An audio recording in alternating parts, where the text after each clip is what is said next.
안녕하세요. 오늘도 서연 살롱을 찾아주셔서 감사합니다. 저는 50대 중반의 여성이에요. 굉장히 시골에서 어렵게 자랐어요. 부모님은 밭농사와 산에서 버섯 따는 일을 하시느라 늘 바쁘셨어요. 저도 6살 때부터는 엄마를 따라서 버섯도 따고 봄에는 나물도 캤죠. 어릴 때는 그렇게 자연 속에서 사는 게 행복하고 즐거웠는데 친구들이 하나둘 공부한다고 도시로 떠나고 나니 점점 외로워졌어요. 하지만 저는 집이 어려워서 도시에 가서 공부할 수가 없었어요. 제가 다닌 초등학교 분교는 정말 적은 수의 애들만 있었거든요. 선생님도 4분밖에 없었고요. 안 그래도 학생 수가 적은데 도시로 가는 애가 생길 때면 학교 전체가 우울해졌던 기억이 있네요.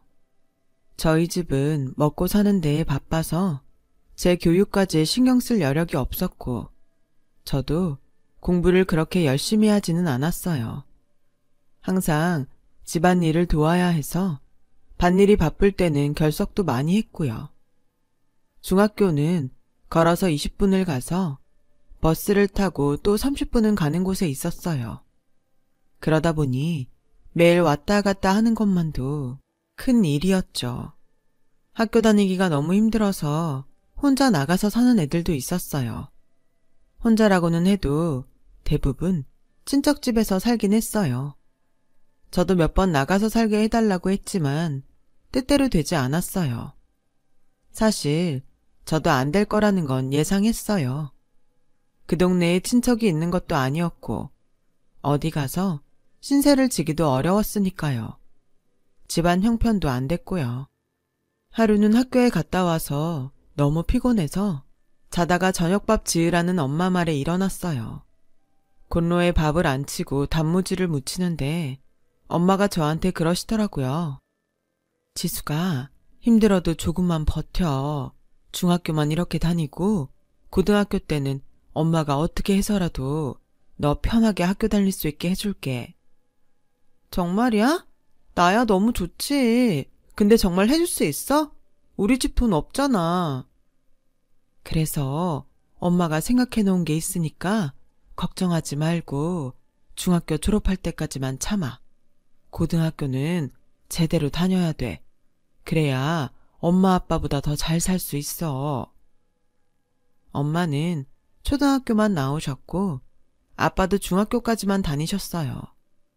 엄마는 집안 형편이 어렵지 않았는데 여자가 공부해서 뭐 하냐며 집에서 시켜주질 않았대요. 아빠는 외할아버지가 일찍 돌아가셔서 일을 하느라 고등학교에 못 가셨고요. 아빠는 제가 학교를 빠지고 집안일 돕는 걸 당연하게 생각하셨지만 엄마는 아까운 공부 시간 뺏는다고 안타까워하셨어요. 밭일할 때가 아니면 제가 빠지려고 해도 등을 떠밀어서 학교에 보내셨어요. 엄마가 공부를 못했던 게 아쉬운 만큼 저만큼은 포기하지 않기를 바라셨던 것 같아요. 그때의 저는 엄마의 마음을 다 헤아리지는 못했지만 제가 엄마 아빠보다 더 잘 살기를 바라는 마음은 충분히 느껴졌어요.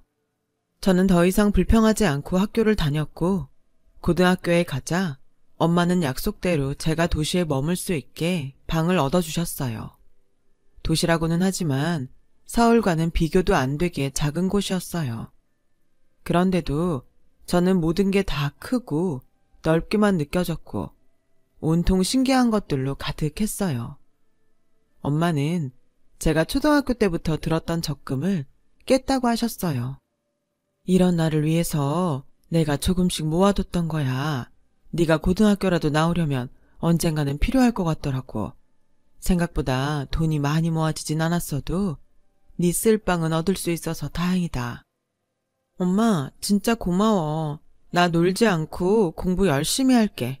주말마다 집에 와서 엄마 아빠도 잘 도울게. 아빠는 제가 집을 떠나서 공부하는 걸 그렇게 좋아하진 않았지만 반대하지도 않으셨어요. 근처에 먼 친척이 있어서 저를 봐줄 수 있어서 괜찮겠다고도 하셨고요. 또 전보다 형편이 좀 나아져서 저희 집도 바쁠 때에는 사람을 쓸 수 있게 됐어요. 그 덕분에 저는 학교 생활에 완전히 집중할 수 있었어요.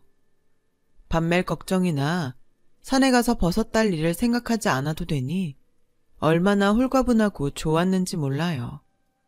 그런 만큼 엄마가 정말 많이 힘들었겠구나 하는 생각도 많이 하게 되었죠. 그래서 주말에 집에 가면 제가 먼저 나서서 부엌 일을 도맡아 했습니다. 집 떠나면 다 효자가 된다고 하는데 저도 그랬던 것 같아요. 학교 생활은 정말 재미있었어요. 고3이 되니까 대학에 갈 아이들과 취직할 아이들로 갈라지게 됐고 저는 취직하는 쪽을 선택했어요. 명문대에 갈 정도의 성적은 아니었고 서울에 있는 대학에 갈 수는 있을 정도의 성적이었어요. 선생님은 아까워했지만 저는 얼른 돈을 벌고 싶었거든요. 저는 학교 선생님의 추천으로 작은 회사의 격리 보조로 취직하게 됐어요. 엄마 아빠는 제가 졸업도 하기 전에 취직이 결정됐다고 엄청 좋아하셨어요. 아빠는 엄마가 무리해서 절 학교 보낸 보람이 있다고 하셨죠. 부모님이 좋아해 주시니까 저도 더 들떴어요. 회사에 들어가서 사회생활을 한다고 생각하니 벌써 어른이 된 것 같았거든요. 학교를 졸업하던 날 엄마는 제 손을 잡고 지수가 회사에 들어가서 적응되면 그 다음에는 야간대학이라도 갈 생각해봐. 힘들었지만 고등학교 졸업하니까 좋은 일자리가 생겼잖아. 대학 졸업하고 나면 더 좋은 데 갈 수 있고 네가 하고 싶은 일도 할 수 있을 거야. 엄마 아빠가 지금 대학까지 보내주지 못해서 미안하다. 그래도 엄마 말 명심해. 네 삶은 네가 바꿀 수 있는 거야. 알았지? 저는 알겠다고 했어요. 하지만 회사에 다녀보니 일을 하면서 학교에 다닌다는 게 보통 각오로 되지 않는다는 걸 깨달았어요. 처음 몇 달은 적응하느라 정신이 없었고 그 다음은 피곤이 쌓여서 일이 끝나면 아무것도 하기 싫어지더라고요. 그래서 2년 정도는 공부할 생각은 접고 회사만 다녔어요. 격리 보조라고 하지만 격리일보다는 잡심부름이나 다른 직원들 뒤치다거리가 더 많았어요. 시간이 흐르면서 나는 언제 일다운 일을 해보나 하는 마음에 제 현실이 답답해지더라고요. 저는 그제야 용기를 내서 야간대학에 원서를 내기로 했어요. 모아놓은 돈도 있고 엄마 말씀처럼 대학 졸업장이 있으면 지금보다는 더 나은 일을 할 수 있을 거란 생각이 들었거든요. 그때부터 회사가 끝나면 학교에 가서 공부하는 생활을 시작했고 몇 년간 고생 끝에 저는 경영학과 졸업장을 받았어요. 그러면서 전산회계 업무 자격증도 같이 땄고 그 덕인지 저는 중소기업 회사에 격리로 들어가게 됐죠. 거기서 남편을 만나게 됐어요. 그 사람은 저희 회사가 물건을 납품하는 대기업 직원이었어요.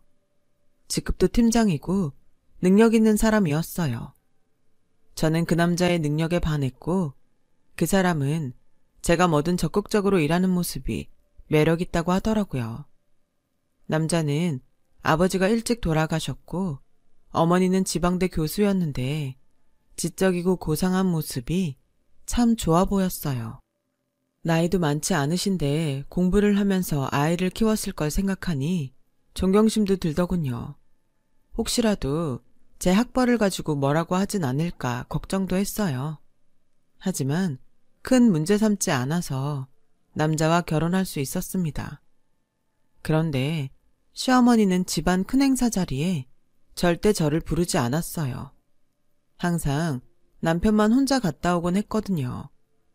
아무래도 시댁 모임은 저한테 어려운 자리라서 처음엔 속으로 좋아했는데 시간이 갈수록 뭔가 석연치 않은 게 느껴졌어요. 하루는 시어머니가 왜 중요한 행사에 저를 안 부르는지 남편을 붙잡고 꼬치꼬치 캐물었어요. 우리 친척들이 전부 고학력자에 직업도 좋은 사람들이 많거든. 엄마가 비교된다고 중요한 일에는 부르지 말라고 하셨어. 내가 기죽을까봐 신경 써서 그러는 거야? 그런 거면 난 괜찮아. 아무리 내가 모자라도 그래도 당신한테 아내고 며느리인데 중요할 때마다 빠지고 일도 안 하면 다들 뭐라고 하겠어. 라고 하자 남편은 더듬으면서 겨우 하는 말이 그게 사실은 너랑 결혼하는 조건이 그거였어. 집안 중요한 행사에 부르지 않는 거. 그냥 조용히 나하고만 살라는 거였어. 뭐라고? 어떻게 그런 약속을 할 수가 있어? 이건 너무하잖아. 내가 창피하다는 거야? 그리고 그런 일을 왜 말 안 했어? 네가 이럴까봐 말 안 한 거야. 지금도 봐. 너 이렇게 방방 뜰 게 뻔한데 어떻게 말을 하냐? 그것뿐이 아니었어요. 시어머니는 집에 제 친구들도 부르지 말라고 하셨다더라고요. 저랑 친구면 수준도 비슷할 테니 그런 사람들 드나들게 하지 말라고 했다나요? 너무 속이 상했지만 어디 하소연할 데도 없었어요. 친정에 말하면 부모님 마음만 아프실 테고 친구들한테도 창피해서 말을 꺼내지 못했죠. 안 그래도 집들이 때 남편이 친구들은 부르지 말자길래 그것도 제 생각해서 힘들까봐 그런 줄 알았는데 다 이유가 있었던 거예요. 저는 이런 결혼 생활을 해야 되는 건지 며칠 동안 잠도 못 자고 입맛도 없을 만큼 고민했어요. 시어머니가 지금은 나한테 편견이 있어서 저러지만 내가 잘하면 인정해주지 않을까 하는 생각이 들더라고요. 마침 시어머니 생신이 돌아오고 있었어요. 저는 새벽같이 일어나 시장에 가서 싱싱한 재료들을 사다가 정성껏 전을 부치고 잡채와 갈비찜도 만들었어요. 마침 엄마가 보내주신 꿀이 있어서 그것도 포장을 했죠. 전부 보자기에 싸놓고 보니 2손이 모자랄 지경이었어요. 끙끙대며 그것들을 들고 시댁에 갔더니 저를 본 시어머니 얼굴이 험악해졌어요. 너 지금 여기가 어디라고 오는 거야? 그것들은 다 뭐고? 어머니 오늘 생신이시잖아요. 제가 음식 몇 가지 해봤어요. 그리고 이건 시골에서 온 꿀인데 진짜 좋은 거예요. 아침마다 한 숟갈씩 드시라고 가져왔어요. 시어머니는 제 말이 끝나기도 전에 음식통들과 꿀을 마당으로 끌어내서 집어 던지는 겁니다. 난 내 집에 이런 하찮은 것들 털끝만큼도 못 들여놓는다. 감히 너 따위가 내가 먹을 음식을 만들어? 뭐? 시골에서 온 꿀? 난 백화점에서 수입한 꿀 아니면 쳐다도 안 보는 사람이야. 네가 지금 날 뭘로 보고 이딴 걸 가져온 거냐? 지금 손님들 앞에서 날 망신 주겠다고 작정한 거지? 정말이지 수찬이 얘는 왜 이런 근본 없는 것하고 결혼을 한다고 했나 몰라. 어떻게든 뜯어 말렸어야 되는데 괜히 점쟁이 말에 홀려서는 되도 않는 애를 들여서 이런 꼴을 다 보고 아우 속상해. 시어머니는 저와 남편의 결혼을 반대하다가 결국 점을 보러 갔고 거기서 저와 결혼하면 남편도 자기도 잘 되고 집안이 핀다고 해서 반신반의하며 결혼을 허락했던 거였어요. 대신 저를 집안 중요한 자리에 부르지 않기로 했던 거예요. 그 중요한 자리에 시어머니 생신도 포함됐다는 걸 저는 몰랐죠. 대학 교수직이나 되는 사람이 점쟁이 말을 듣고 결혼을 시켰다는 것도 어이가 없었어요. 비참했지만 버려진 음식들은 그렇다 치고 엄마가 보내주신 꿀병은 하수구 구멍 있는 데까지 굴러갔더라고요. 그걸 구하려고 고생하셨을 엄마를 생각하니 눈물이 왈칵 쏟아졌어요. 그날 밤 집에 온 남편은 저를 위로하기는커녕 오히려 화를 내더군요. 아니, 거기가 어디라고 가? 내가 가자는 말 안 했으면 가질 말아야지. 왜 시키지도 않은 짓을 해서 사람 곤란하게 만들어? 오늘 엄마가 얼마나 속상했는 줄 알아? 좋은 날인데 기분 완전 잡쳤다고. 당신은 내 생각은 안 해? 내가 하루 종일 장보고 음식하느라고 얼마나 고생을 했는데 아무리 내가 마음에 안 들어도 그렇지 사람 정성을 그렇게 무시해도 되는 거야? 우리 엄마가 원래 길바닥에서 파는 걸로는 보리차도 안 끓이는 분이야. 재료 하나에도 얼마나 신경을 쓰시는데 어디서 난 건지도 모르는 그런 걸로 만들었으니 오죽하겠어? 안 그래도 당신한테 슬슬 채소 하나라도 백화점에서 사라고 말하려던 참이었는데 결국 이런 사단이 났네. 차라리 나한테 물어보지 그랬어. 아참, 그리고 무슨 꿀도 가져갔다며? 시골에서 온 거 설탕 먹인 가짜가 천지인데 그걸 선물로 가져가? 우리 엄마를 뭘로 보고? 그 말 들으니까 진짜 나도 기분 나쁘더라. 당신이야말로 우리 엄마를 뭘로 보고 그렇게 말을 해. 그 꿀 정말 귀한 거야. 내가 어릴 적부터 뵌 아저씨가 직접 채취하신 야생꿀이라고. 그렇게 저와 남편은 밤새 싸웠고 남편은 새벽같이 집을 나가서 하루 종일 연락도 하지 않았어요. 너무 충격을 받아서 하루 종일 일도 손에 안 잡히는데 시어머니가 갑자기 들이닥쳤어요. 시어머니는 들어오자마자 코를 막으며 인상을 찌푸렸어요. 아우, 키키한 냄새. 이게 대체 무슨 냄새야? 아니, 저게 뭐야? 청국장이냐? 네, 저희 친정엄마가 보내주신 거예요. 아우, 내가 못 살아 정말. 너 니네 친정엄마가 보낸 거 아니면 먹고 살 게 없니? 왜 저런 냄새를 집에서 풍겨? 당장 치우지 못해? 그리고 너 수찬이한테 그 꿀이 무슨 야생꿀이라는 둥 그러면서 애를 쥐잡듯 했더라. 하룻밤새 애 얼굴이 반쪽이 돼서 들어오는데 내가 얼마나 놀랐는지 알아? 그이가 어머니한테 갔어요? 저랑 싸우고 나서 간 데가 시댁이라니 정말 어이가 없었어요.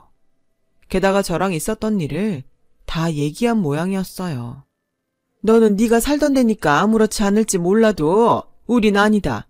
집에서 키우는 개한테도 안 주는 것들을 갖고 와서 우리를 모욕해놓고 적반하장도 유분수지. 그래서 내가 곰곰이 생각을 해봤는데 이건 아무래도 아닌 것 같다. 이 결혼 없던 일로 하자. 네? 아니 어머니, 제가 음식 한번 해갔다고 어떻게 그런 말씀을 하세요. 이혼이라뇨. 그리고 그런 일은 저랑 그 사람이 정하는 거지 어머니가 하실 말씀은 아니잖아요. 이거 봐. 어디서 버릇없이 말대답이나 하고. 우리 니네랑 달라서 집안 어른들 말씀을 중시하는 사람이야. 어른이 결정을 내렸으면 따라야지. 어디서 굴러먹다 온지도 모르는 걸 데려와서 집안 꼴하며 이게 뭔지 몰라. 내가 그 돌팔이 점쟁이한테 완전 속았어. 아무튼 너 당장 짐 싸서 일단 이 집에서 나가 있어라.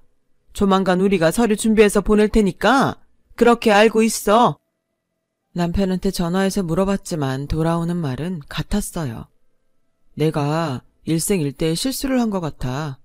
결혼이라는 걸 그렇게 한순간 감정에 결정하는 게 아니었는데 그땐 내가 뭐에 씌었었나 봐. 우리 서로 자란 환경도 그렇고 안 맞는 게 너무 많은 것 같아. 차라리 빨리 끝내는 게 서로한테 더 도움되는 일 아니겠어? 깔끔하게 헤어지자. 결국 저는 쫓겨나듯이 집을 나왔어요.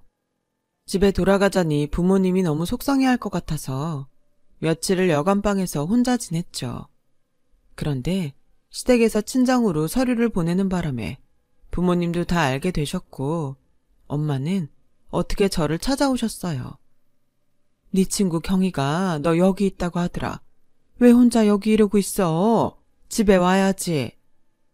저는 엄마의 따뜻한 말에 그만 통곡을 하고 말았어요. 정말 그때 두고 보자는 마음이 생겨서 이를 악물고 다시 공부를 하기 시작했어요. 우선 제 대학 성적으로 들어갈 수 있는 학교 경영학과에 편입을 했고 거기서 1등으로 졸업하면서 서울에 있는 대학교 대학원에 갔습니다. 집안 야강대학에서 편입한 4년대 대학을 1등으로 졸업하기 위해 정말 미친 듯이 공부를 했어요. 그리고 대학원을 좋은 성적으로 졸업하면서 미국으로 유학을 가게 되었어요. 장학금을 받아서 갔지만 생활비는 부족할 때가 많았어요. 그래도 진짜 정말로 꼭 뭔가 되고 말겠다는 일념으로 그 생활을 버텨냈어요. 박사과정을 5년에 끝내는 사람들도 있었지만 절반 이상은 5년을 넘겨서 7년도 걸리고 8년 만에 마쳤거든요. 저는 5년 안에 박사를 따지 않으면 나머지 등록금을 낼 돈이 없었기 때문에 죽기 살기로 공부를 했고 결국 5년 만에 경영학 박사학위를 받을 수 있었어요. 그 사이 많은 일들도 있었죠. 아버지는 돌아가셨고 엄마가 홀로 저를 기다리고 계셨어요. 저는 대학원을 나온 대학에서 강사로 일을 시작했어요. 그러면서 대기업 경영연구소와 함께 경영 전략도 짜고 논문 발표도 열심히 했죠. 학교에서는 그런 저를 신뢰하게 됐고 저는 5년 후에 정식 교수로 임용되었어요. 그날 엄마께 커다란 꽃다발을 안겨드렸어요. 엄마가 나한테 공부하라고 하지 않았으면 이렇게 될 수 없었을 거야. 이건 다 엄마가 만든 거야. 엄마, 고마워요. 네가 열심히 살았으니까 훌륭한 사람이 된 거지. 엄마는 아무것도 못 해줬는데 이렇게 잘 살아줘서 엄마가 고마워. 이상하게 그렇게 좋은 날 엄마와 저는 시댁에서 쫓겨났던 때가 떠올라 또다시 눈물을 흘렸어요. 그때는 인생 가장 밑바닥까지 내려가서 너무 비참했는데 여기까지 오게 되니 정말 꿈만 같더군요. 몇 년 후에 저희 학교에서는 현장 경험이 있는 사람들을 교수로 임용하는 공고를 냈고 많은 사람들이 지원을 했어요. 그 중에 대학원 이상의 학력에 실적이 괜찮은 사람들을 출연했고 저는 면접관으로 참여하게 됐어요. 인연이라는 게 참 악연도 인연이긴 한가 보더라고요. 면접을 진행하는 회의실로 가던 저는 복도에 앉아있던 사람들 중에서 뜻밖의 사람을 만났어요. 바로 전 남편이었어요. 그 사람은 저를 보고 긴가민가 하는 것 같더군요. 아무래도 믿어지지 않았겠죠. 지방 야간대학을 나왔다고 자기 집에서 쫓겨난 사람이니까요. 하지만 면접을 보러 들어와서 제 이름을 보더니 눈이 휘둥그레졌고 그 사람은 질문에 제대로 대답도 못하고 버벅대다가 면접을 끝내고 말았어요. 면접이 끝나고 나오는데 저 남편이 저를 기다리고 있더군요. 정말 많네. 어떻게 이런 일이 다 있지? 라는데 저는 아무 말도 하지 않고 그 사람을 지나쳤어요. 그러자 전 남편은 저를 붙잡고서 내가 원래는 준비도 많이 하고 아까 질문에도 다 대답할 수 있었거든? 근데 너무 놀라서 잠시 당황했던 것 같아. 그러니까 나 다시 한번 기회 줄 수 없을까? 그렇게 말 좀 해줘. 강수찬 씨, 여기가 애들 장난하는 데예요? 면접을 다시 보게 해달라는 억지가 어디 있어요? 끝난 건 어쩔 수 없는 거고 그것도 다 강수찬 씨 실력이에요. 자신이 그 정도밖에 안 되는 거니까 자신이나 돌아보세요. 이러지 말고 한 번만 봐줘. 아는 사람 좋다는 게 뭐야. 나 이 기회를 얼마나 기다리고 있었는데 이대로 끝낼 수는 없어. 저희도 강수찬 씨 편의만 봐드릴 수 없습니다. 그러면 다른 사람들하고 형평성에 어긋나잖아요. 자꾸 이러면 청탁으로 알고 보고할게요. 라고 하자 전 남편은 그제야 물러났어요. 남편은 학교도 좋은데 나왔고 회사에서 평이나 실적도 나쁘지 않은 편이었지만 눈에 띄게 뛰어난 건 아니었어요. 거기다 면접을 망쳐서 점수가 낮아 떨어질 수밖에 없었죠. 그런데 발표가 난 직후에 전 남편과 시어머니가 저를 찾아왔어요. 네가 예전 일로 사적인 감정 때문에 우리 수찬이를 떨어뜨린 것 같아서 내가 문제 제기를 하려고 왔다. 라는데 여전히 저를 껄보는 표정으로 보더라고요. 이 일을 제대로 해명하지 않으면 나는 학교 측에 정식으로 문제 제기하고 언론에 이 사실을 알릴 거니까 그렇게 알아라. 나 지금은 우리 학교 명예교수야. 언론에서 내 말을 무시할 수 있을 것 같아? 라는 시어머니 옆에 전 남편은 의기양양한 표정으로 서 있었어요. 옆에서 보던 조교가 듣다 참지 못하고 할머니, 어디 와서 이런 행패를 부리시는 거예요? 저희 대학을 뭘로 보시고 그런 말씀을 하세요? 그리고 저희 교수님 미국 대학에서도 알아주는 분이셨어요. 우리 학과장님이시라고요. 당장 사과하세요. 그러자 시어머니와 전 남편은 표정이 싹 바뀌었어요. 시어머니는 그제야 학과장이라는 제 명패를 받고 굉장히 당황했어요. 아무리 그래도 자기 감정 제대로 다스리지 못할 수도 있죠. 우리 수찬이가 떨어진 거 보면 뭔가 장난질 친 게 분명하다고. 뭔가 했죠. 우리의 점수 장난쳤죠? 라며 더듬더듬 저한테 존댓말을 쓰는 시어머니를 보니 웃음이 나왔어요. 정 그러시면 제가 채점표 보여드릴게요. 그나마 점수는 제가 제일 괜찮게 줬거든요. 저는 시어머니와 전남편한테 채점표를 보여줬죠. 그걸 본 두 사람은 얼굴이 빨개지더니 어쩔 줄 몰랐어요. 대부분의 교수들이 전남편한테 가장 낮은 점수를 줬거든요. 할머니, 여긴 할머니가 있던 그런 작은 대학하고는 수준이 달라요. 누구 말 한마디 때문에 떨어뜨리는 데가 아니라고요. 저한테 말도 안 되는 소리 계속 하시면 저도 강수찬집 회사에 저한테 어떤 식이었는지 어떻게 했는지 알릴 거예요. 인성이 먼저인 거 아니겠어요? 요즘은 시댁이 며느리한테 함부로 하는 거에 민감한 거 아시죠?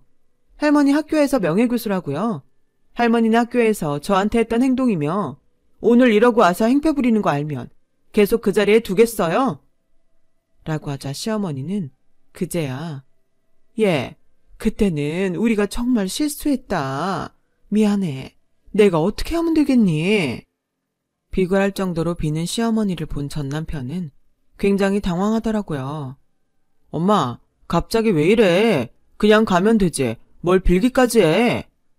너 조용히 하네? 네가 뭘 한다고 이래? 교수 사회에서 평판 한번 깎이면 어떻게 되는 줄 알아? 입 다물고 가만히 있어. 자신의 위신과 명예만 중요한 시어머니를 보니 한숨이 절로 나왔어요.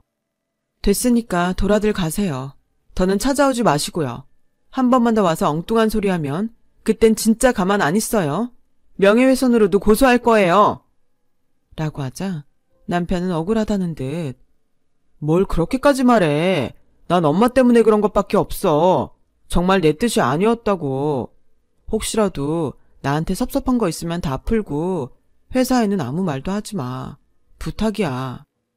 이보세요. 저랑 무슨 사이인가요? 상대방에 대한 예의 몰라요? 어따 대고 자꾸 반말이니? 라고 소리쳤더니 그 사람은 놀라서 말을 못하다가 더듬거리더군요. 그렇게 남편과 시어머니는 돌아갔지만 그 후에도 몇 번 저를 찾아왔어요. 어떻게든 제 비위를 맞춰서 좋은 자리를 얻어보겠다는 속셈이었죠. 저는 만나주지도 않았고 조교들한테도 제 방에 들여보내지 말라고 했어요. 결국 두 사람은 더 이상 저를 찾지 않더라고요. 나중에 들은 얘기로는 시어머니가 교수 임용 당시 논문이 다른 사람 걸 표절한 게 들통나서 교수직을 박탈당했다고 하더라고요. 참나, 진짜 세상 일 아무도 몰라요. 그렇게 잘난 척을 해대더니 논문 표절이라뇨. 학교에서는 시어머니를 연구부 횡령으로 고소도 했다고 해요. 전 남편은 회사에서 정리해고 때 쫓겨났고요. 그 후로 지금까지 두 사람에 대해 들은 소식은 없습니다. 저는 늦은 나이지만 전부인과 사별한 사람을 만나서 재혼을 했고 친구처럼 재미있게 잘 지내고 있어요. 엄마도 아직까지는 건강히 잘 계시고요. 옛말에 젊은 사람 무시하지 말라는데 왜 그렇게들 자기보다 좀 못하다는 생각이 들면 무시부터 하고 보는 걸까요? 사람에겐 각자 그 사람의 보석 같은 가치가 있는 건데 말이죠. 저는 우리 학교의 젊은 청춘들을 믿고 희망을 보며 오늘도 달리고 있습니다. 지금까지 들어주신 분들 모두 감사합니다. 다들 행복하시고 하시는 모든 일 잘 되길 바랄게요. 건강하세요. 여러분, 사연 댓글에 응원과 현명한 조언 부탁드려요. 좋아요와 구독은 저에게 큰 힘이 됩니다. 오늘도 좋은 일 가득하세요.